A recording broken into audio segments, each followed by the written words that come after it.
Make sure I hadn't made a mistake yet. It is possible.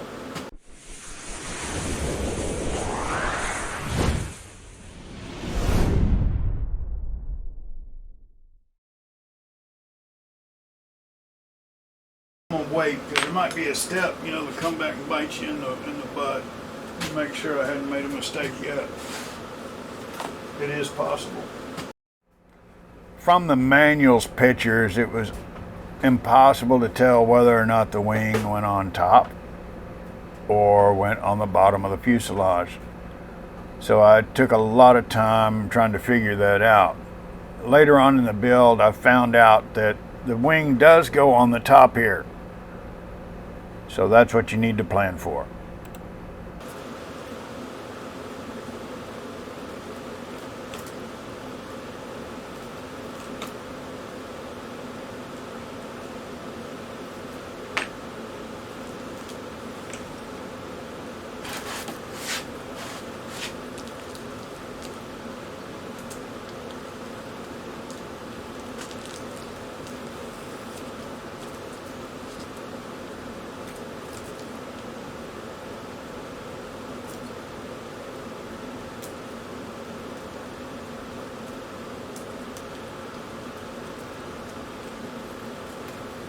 That takes a sharp razor blade.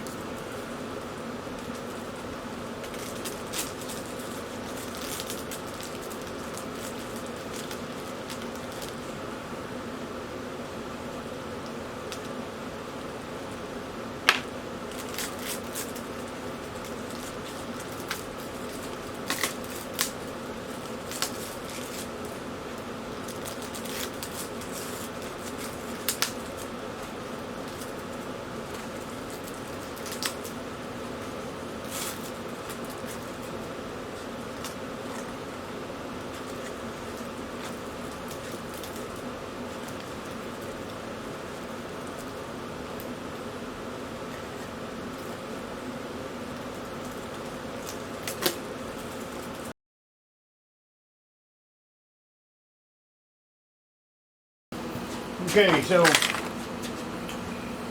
I wanted to show you a trick, but my helper came in and started doing some work to this before I got in. So we're kind of past that point now. But I came up with an easy way to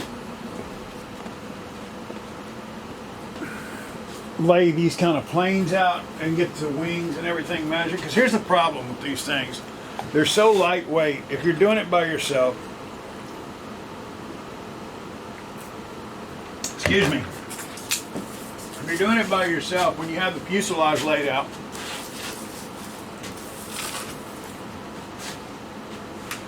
and the wing, and you move the wing a little bit, the fuselage will take off on you, you know, and that's even if you put a little bit of weight or something like that.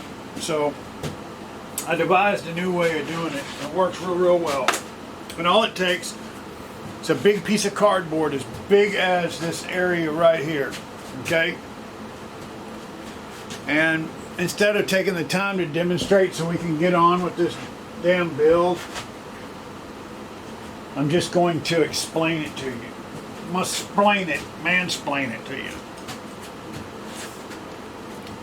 So if you get a piece of cardboard just a little bit longer than your fuselage, wide enough to cover your wingspan, and what you want to do is you want to get your fuselage, you want to lay it down, and you want to put a pin in it right here and right up here, and put a pin right here and right here. Take a pin and draw the outline. Okay, what we're trying to do is we're trying to make sure that we've got the wings squared up with the fuselage so we can get a measurement between, let's say, like this point and this point. So that's another thing. When you're trying to find a measurement, you don't want to go, see in this situation here, we've got the control surface here, and we've got the control surface here. On some of them, you have to, and most of them, you have to attach the elevator control surface to the fuselage. And some of them, you have to attach this to the main wing. Well, if you do it, or even if the factory does it, what happens is you'll find that, like right in here, the gap might be larger than over here, and the same thing down there. Okay, so I don't really like measuring from the control surface. What I like measuring from is what you have that's a constant, which is like the tip here on the main wing, and the tip here on the static portion of the elevator. So I'll take and I'll draw a outer, an outline like a dead body, right, of this fuselage, and then I will take the fuselage away and I'll set the wing here. So now I've got the wing laid here, and I've got just the outline of the fuselage. Okay? Then what I'll do is I'll take and try to get that thing set up where I can take my ruler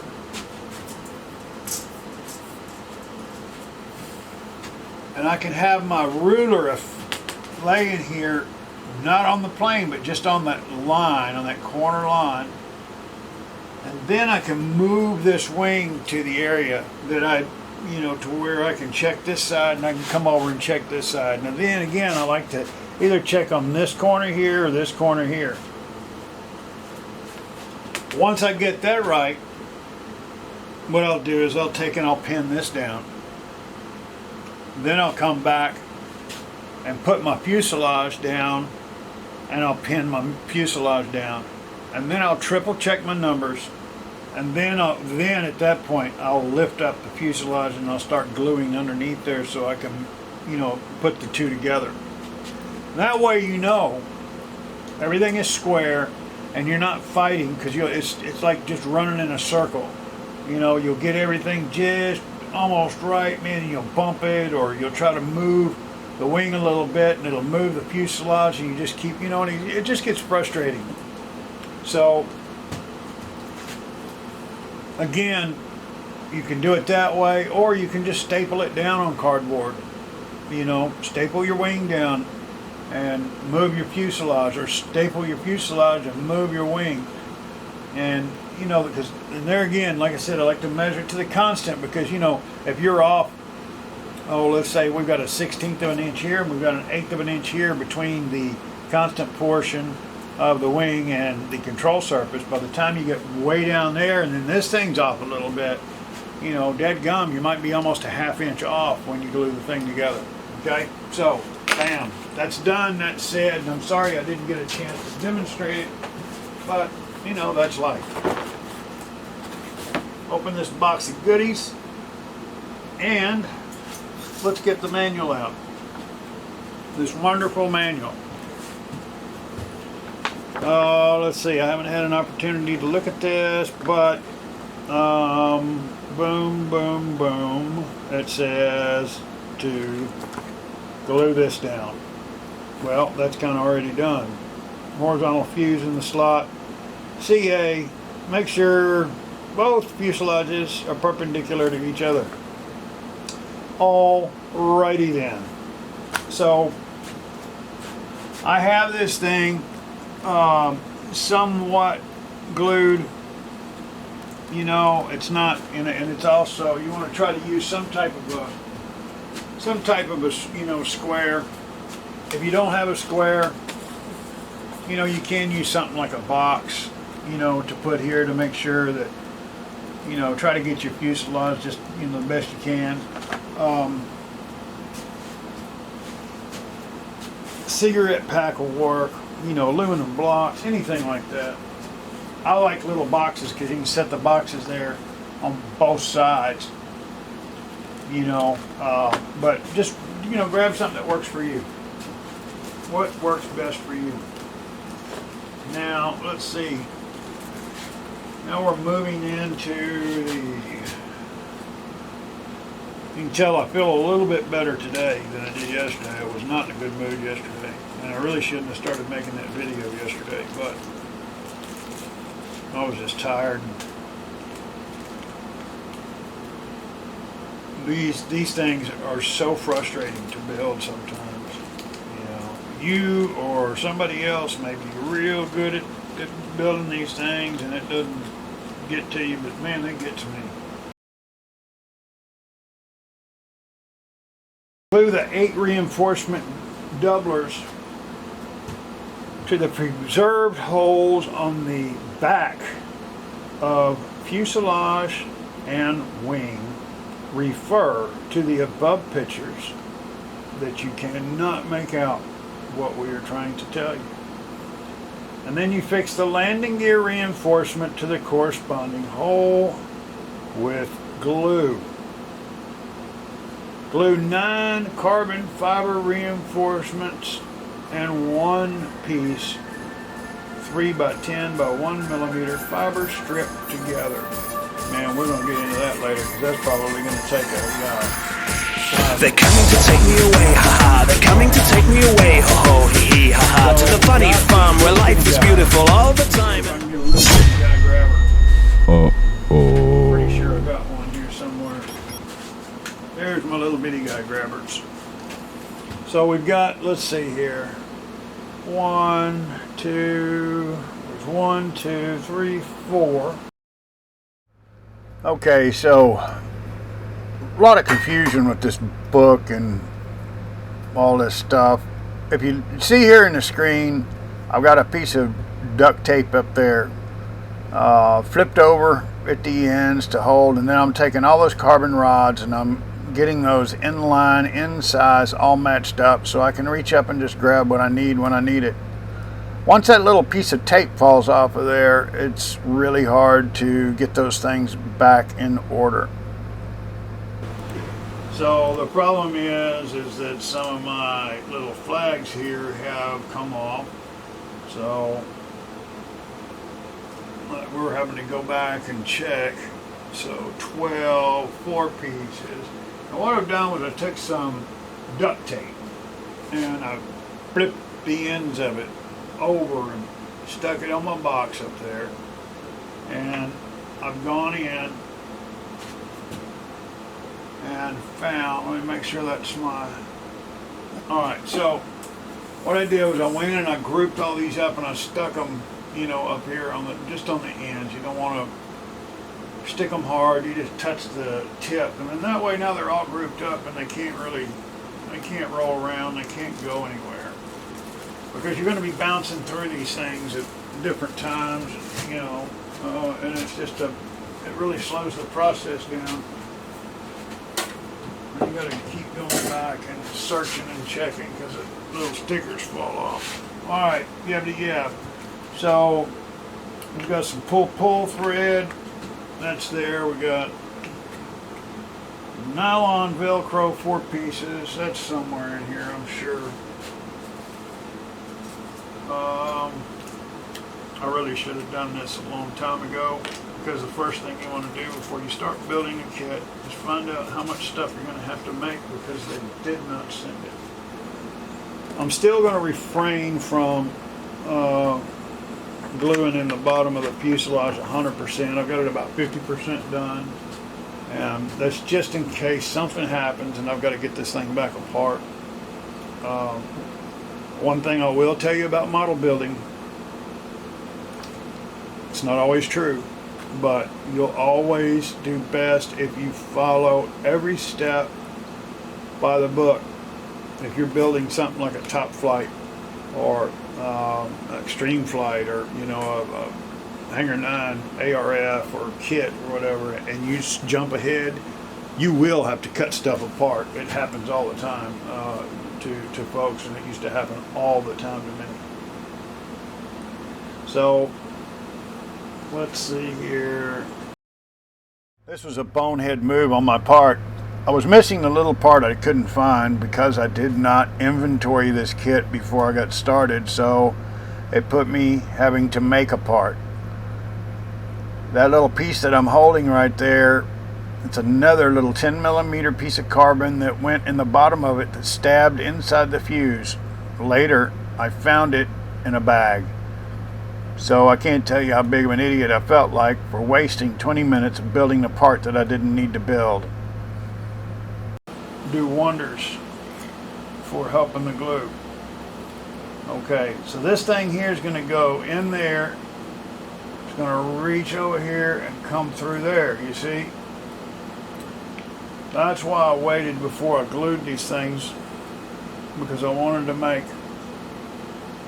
sure that it was going to be kind of facing the right way. Now see, this one here, it's going to be going forward like that, so it's actually going to get glued down turned. So I'm going to wait until I put that rod in before I glue these things down. That's just the way I like to do it.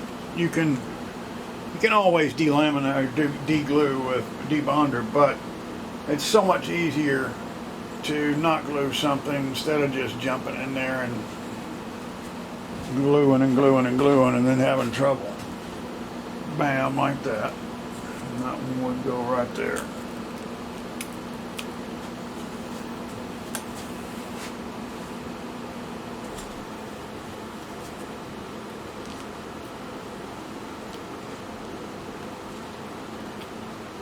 Even if they go in both ways, because the artwork, the little light cuts that are in here, you want to make sure you get them the same, because people may not notice it, but it'll change the overall look of the plane to be kind of crappy if you don't have things that match.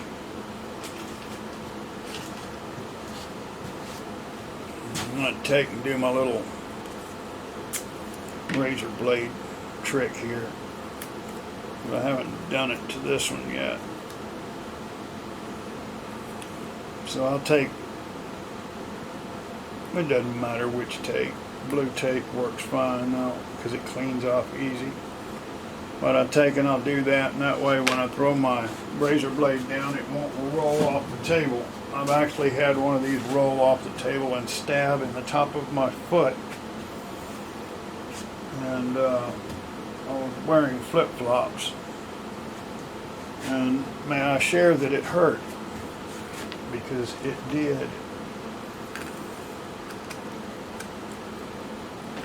Okay, so I want to get me a small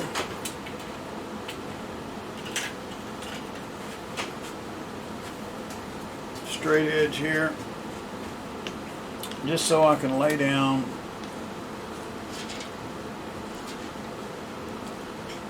because these things they're going to be in line, you see, and I don't want, they'll kick a little bit.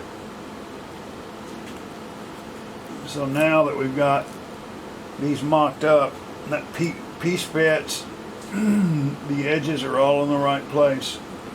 Now I'm comfortable with gluing.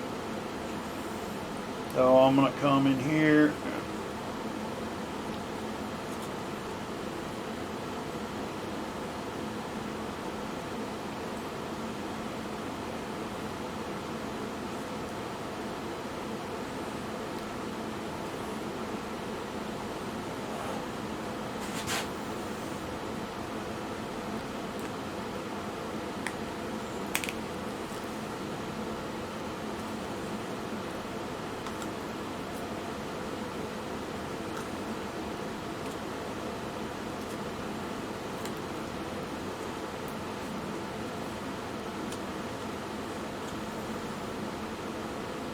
Now I'm going to add pressure and hold it.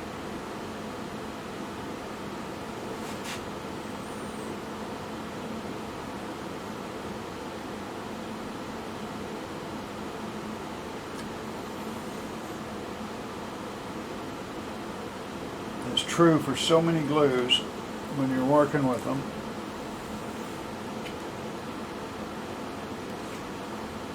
By adding pressure, And you can tell with this CA,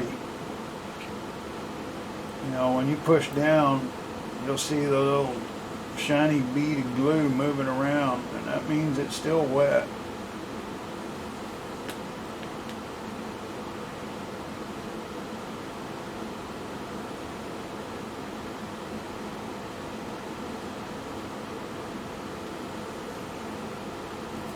And like I said, I'm not really a big activator fan,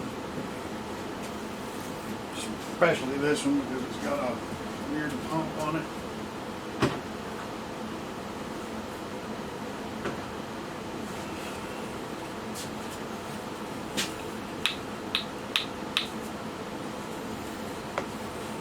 I do love the smell of it.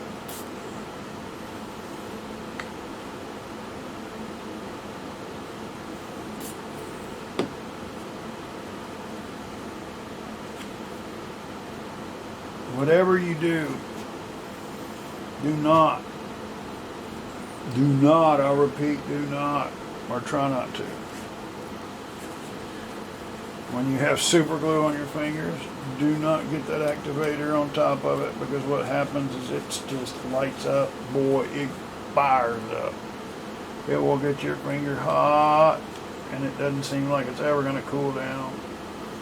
So see right here, this is why the straight edge is so crucial if you want a really neat, clean, straight build.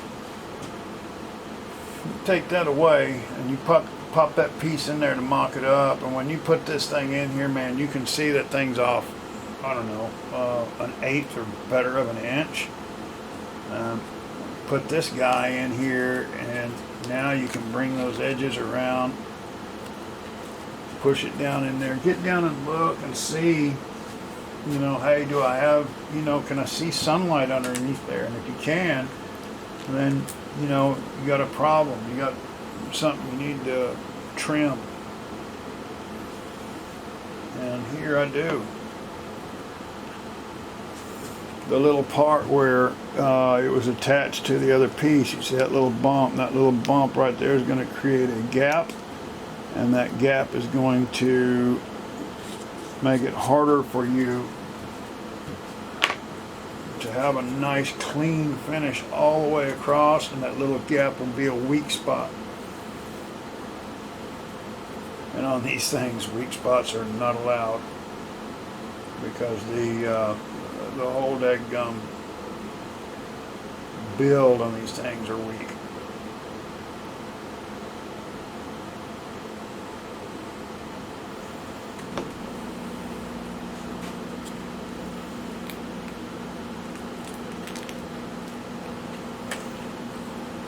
Put this guy back in there.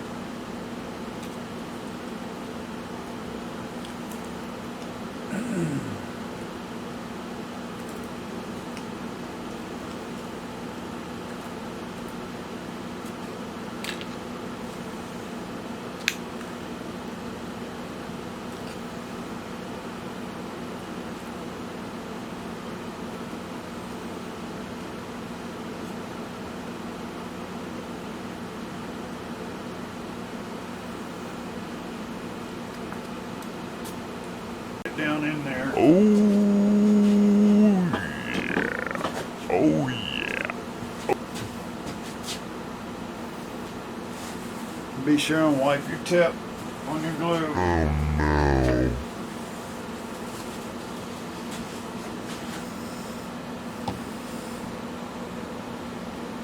That better? Y'all couldn't have seen a dead gum thing I was doing earlier, I'm sure.